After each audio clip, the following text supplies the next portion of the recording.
Newton's second law in terms of momentum. I'm going to explain this in less than 5 seconds, so you listen up. The net force acting on an object is equal to the rate of change in momentum. Thank you for watching. I'm going to see you next time. This is all I can tell you. Good night. I got you. Well, I'm just kidding, man. Let's get to the video.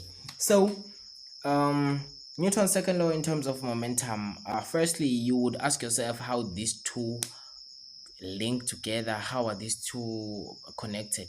Well, let me show you something. Forget about this one for now. So what does Newton's second law say? It says F net is equal to ma.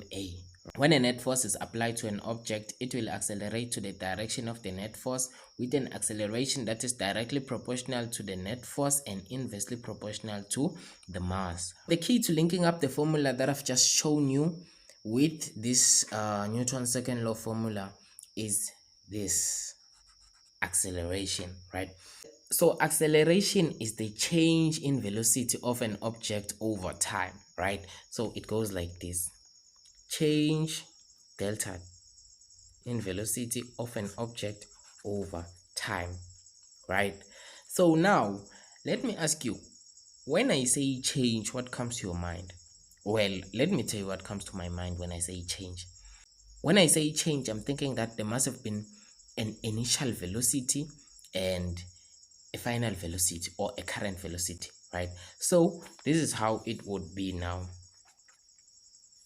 A is equal to V final minus V initial, right, over time. Now that we have found out that acceleration can also be represented like this, we can plug it in this formula. Let us try that and see how it works. So we have F net is equal to m, and then now we're gonna plug this as it is, right? We're gonna plug it as V final minus V initial over time, right? This is supposed to be delta, but yeah, right? So this can now be represented like this. It's delta t, right? So we have something like this.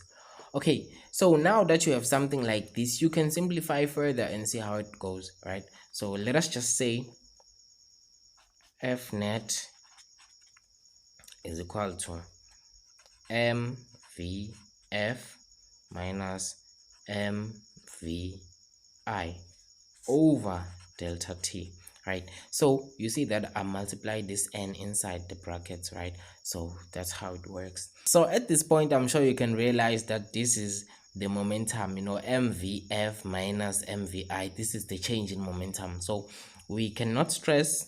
We're just gonna say F net is equal to change in momentum over delta t.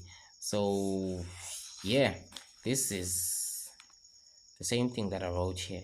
So Newton's second law in terms of momentum. Thank you for watching. I'm gonna see you next time. Good night.